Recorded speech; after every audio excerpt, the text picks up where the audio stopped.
Alors, en lisant les différentes lectures de ce dimanche, en lisant l'Évangile en particulier, je me suis arrêté devant une phrase qui m'est revenue comme un miroir. Comme un miroir. Et la phrase, c'était la foule qui demande à Jean-Baptiste, que devons-nous faire? Et ça m'a vite fait penser à moi-même, aux autres, mais aussi aux différentes rencontres que j'ai eues ces derniers temps. La rencontre avec les parents, avec qui nous avons échangé dans la matinée de la catéchèse, et à qui on avait posé une question pour le partage.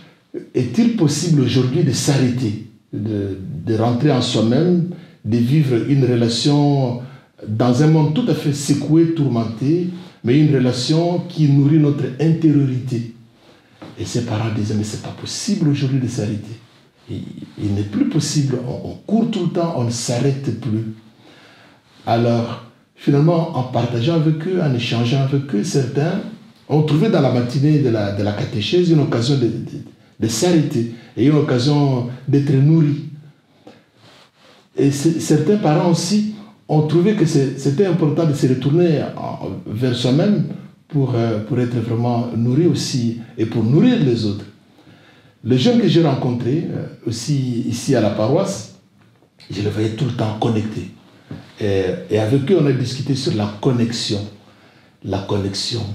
Et ils m'ont posé la question si je me connectais souvent.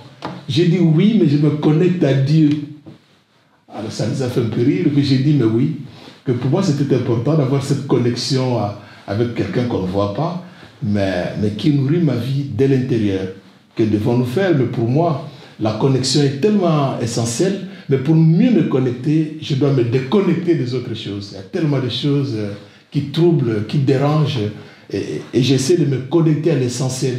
Et j'ai dit, si vous retrouvez cet essentiel qui nourrit votre vie, qui nourrit votre foi, qui nourrit votre relation avec l'autre, c'est alors là que vous entrez dans une relation qui répond peut-être à la question, que devons-nous faire?